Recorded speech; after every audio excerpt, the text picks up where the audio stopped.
سودا نہیں کرتا.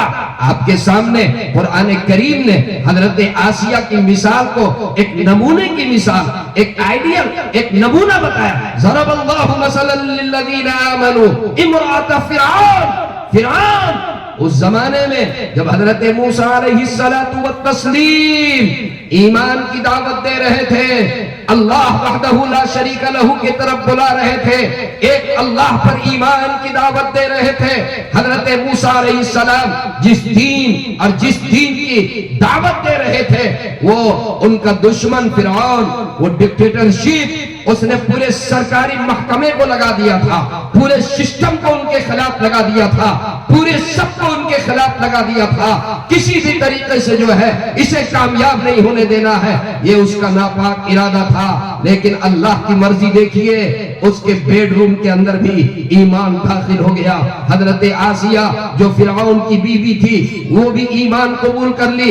اس سے پہلے ان کی ایک باندی جو حضرت آسیہ کو کنگھا کیا کرتی تھی، کنگھا گر رہا ہے، زمین پہ گرتا ہے اور وہ اسے بسم اللہ پڑھ کر کے، کلمہ پڑھ کر کے اٹھاتی ہے، پوچھتی ہے کہ تم نے کس کا نام لیا، تم کس کے اوپر ایمان لاتی ہے، تم کس کا نام لے رہی ہے؟ کہنے لگی میں موسیٰ کے خدا کے اوپر ایمان رکھتی ہوں، اس ایک اللہ پر میں ایمان رکھتی ہوں. وہ باندی جب ایمان لائی اور اس کی خبر جب بادشاہ وقت کو ملی، جب فرعون کو اس کی خبر ملی تو آگ کے اوپر جو ہے وہ کڑاہے کے اوپر تیل، اور وہ تیل جب جوش مارنے لگا، وہ تیل جب ابلنے لگا تو فرعون کی باندی اس کے گود میں جو بچہ تھا، اس بچے کو جو ہے پہلے اس کڑاہی کے اندر وہ فرعون اور اس کے درباری اس بچے کو کڑاہی میں ڈالتے ہیں اور پھر اس کے بعد اس عورت سے پوچھتے ہیں کہ بتاؤ تمہارا کیا خیال ہے، دیکھو جس طریقے سے تمہارے بچے کو پکوڑا بنا دیا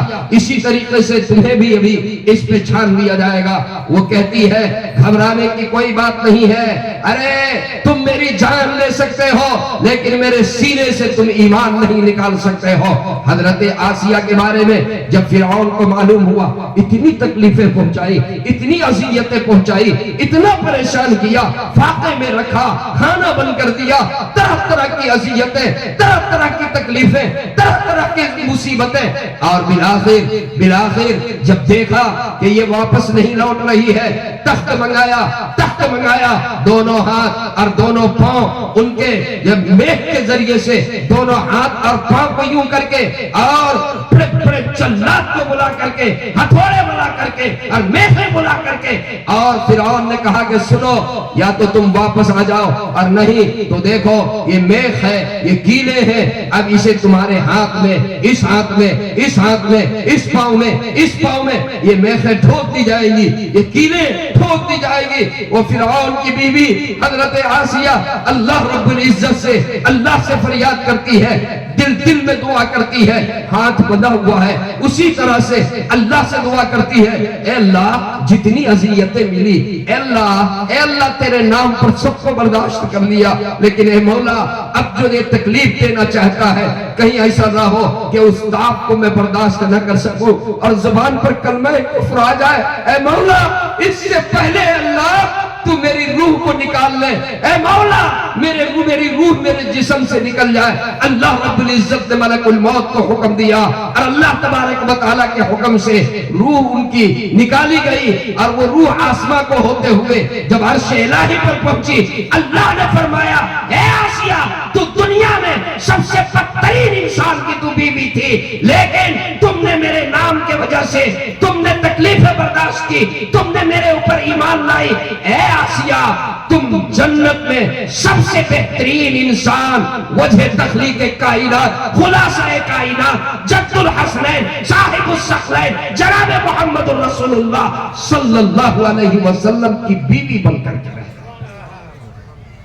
میرے دوستو، میری ماں اور بہنوں، آپ کے سامنے یہ نمونہ ہے، آپ کے سامنے یہ نمونہ ہے، آپ کے سامنے یہ مثال ہے. اے میری ماں، اے میری بہنوں، اے میری بیٹیوں، آپ بیوی بنو تو وفادار بیوی بنو، آپ ماں بنو تو محبت والی ماں بنو، آپ بہو بنو تو ادب والی بہو بنو، آپ بہن بنو تو شفقت والی بہن بنو۔ اے میری بہنوں، اے میری بیٹیوں، آپ کے سامنے یہ سیرت موجود ہے، آپ کے سامنے یہ نمونہ موجود ہے۔ کیا آپ کے سامنے وہ نمونہ نہیں ہے جب وہ مزدور صحابی جو مزدوری کیا کرتے تھے اور مزدوری کر کے جب وہ گھر واپس آئے، شام کا وقت ہے، اپنی بیگم سے، اپنی بیوی سے کہتے ہیں کچھ کھانے کے لیے ہے تو پیش کر دو۔ بیوی کہتی ہے اے میرے سرتاج، میں نے تو کل ہی بتائی تھی کہ گھر میں کوئی دانہ بھی نہیں ہے، ایک دانہ نہیں ہے۔ خیر، شوہر بہت مایوس ہوا، سوچنے لگا۔ بیوی کہتی ہے اے میرے سرتاج، آپ مایوس کیوں ہو گئے؟ کہا نہیں نہیں، میں اپنے لیے نہیں، میں تمہاری فکر میں تھوڑی سی میں مایوس میں اس لیے ہوا، مجھے اپنی فکر نہیں، تم صنف نازک ہو، کہیں ایسا نہ ہو کہ تمہارے حق کی ادائیگی میں میرے طرف سے کمی ہو جائے۔ اللہ اللہ، وہ خاتون جواب دیتی ہے میرے سرتاج جی نہیں، ارے میں اس بات پر راضی ہوں، وہ اللہ جو ہمیں کھانا کھلا کر کے سلاتا تھا، آج اس اللہ کی مرضی یہ ہے کہ بغیر کھائے ہوئے سوئے۔ کل اس فیصلے کے اوپر راضی تھی تو آج اس فیصلے کے اوپر راضی ہوں۔ چنانچہ بہت آرام کے ساتھ دونوں سو گئے، اور صبح جو ہے پھر وہ جب مزدوری کے لیے نکلنے لگے، بیگم دروازے پہ آئی اور سنت کے مطابق مسکرا کر کے فی امان اللہ کا کر کے رخصت کر دیتی ہے۔ شام کو جب وہ مزدور صحابی واپس گھر لوٹتے ہیں، اتفاق کی بات یہ ہے کہ آج بھی کوئی مزدوری نہیں ملی، کوئی کام نہیں ملا، کچھ لے کر کے نہیں آئے۔ بیگم سمجھ گئی، پوچھنے لگی لگتا ہے آج بھی کوئی کام نہیں ملا؟ کہا نہیں، آج بھی نہیں ملا، لیکن تم نہ گھبراؤ، میں پڑوس میں جاتا ہوں اور جا کر کے اور میں کچھ تمہارے لیے ادھار لے کر کے آؤں، قرض لے کر کے آؤں۔ اللہ اللہ، وہ کیسی خاتون تھی! ارے جس کی بیوی ایسی ہو وہ دنیا کا شہنشاہ ہوگا، وہ بیوی کیسی! دیکھیے، کہتی ہے میرے سرتاج آج دوسرا ہی دن تو ہے، ارے کسی کے سامنے ہاتھ پھیلانے کی ضرورت نہیں ہے، کسی غیر کے سامنے ہاتھ پھیلانے کی ضرورت نہیں ہے۔ جس طریقے سے کل اللہ کے فیصلے کے اوپر راضی تھی، آج بھی اللہ کے فیصلے کے اوپر راضی ہوں۔ چنانچہ دوسرے دن بھی دونوں فاقے میں سو گئے، اور تیسرے دن جب وہ جانے لگے اور دروازے پہ رخصت کرنے کے لیے آئی تو عجیب بات کہتی، اے میری ماں، اے میری بہنوں، اے میری بیٹیوں، آپ کو میں اس لیے سنا رہا ہوں تاکہ آپ جب بیوی بنو تو وفادار بیوی بنو، شوہر کے سامنے آپ کا یہ جذبہ بیدار رہے۔ چنانچہ جب وہ رخصت کرتی ہے، شوہر چند قدم آگے بڑھا تھا، آواز دیتی ہے میرے سرتاج ذرا واپس آئیے، آپ سے ایک ضروری بات کرنی ہے۔ شوہر کے کان کھڑے ہو گئے، کیا بات ہے؟ واپس لوٹے، کہا سنیے آج تیسرا دن ہے، 2 دن کچھ بھی آپ لے کر کے نہیں آئے، کام نہیں ملا، ہم دونوں فاقے میں رہے، آج تیسرا دن ہے، مجھے یقین ہے آپ کے تقویٰ، آپ کی طہارت پر مجھے پکا یقین ہے، لیکن کہیں ایسا نہ ہو کہ آج بھی کام نہ ملے، آپ میری محبت میں کوئی غلط قدم نہ اٹھا لیں۔ غلط قدم اٹھانے کا مطلب یہ ہے کوئی حرام غذا آپ لے کر گھر نہ آ جائے۔ اللہ اللہ، میں بڑی ذمہ داری سے کہتا ہوں جس کی بیوی ایسی سوچ والی ہوگی اس کا شوہر دنیا کا شہنشاہ ہوگا۔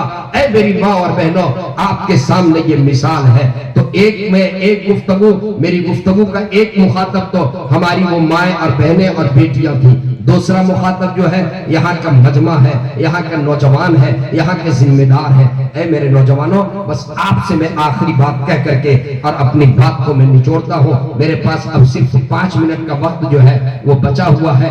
اے میرے نوجوانوں، آپ ایک ذمہ دار ہو، آپ قوم کے مستقبل ہو، آپ سے بڑی امیدیں وابستہ ہیں۔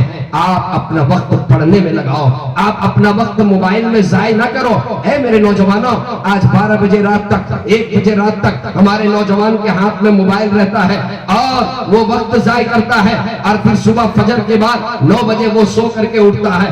آج سے کچھ دنوں پہلے جمعیت علماء ہند کے صدر حضرت مولانا سید محمود اسعد مدنی دامت برکاتہم العالیہ کا ایک کلپ، ایک خطاب میں نے سنا۔ حضرت یہ فرما رہے تھے، اے نوجوانوں، راتوں کو جلدی سویا کرو اور صبح جلدی اٹھو، فجر کی نماز پڑھو، فجر کے بعد ورزش کرو، فجر کے بعد واکنگ کرو، قوت بناؤ، طاقت بناؤ۔ جو قوم جلدی سوتی ہے، دیر سے سوتی ہے اور صبح دیر تک کے اٹھتی ہے، وہ قوم کبھی کامیاب نہیں ہو سکتی۔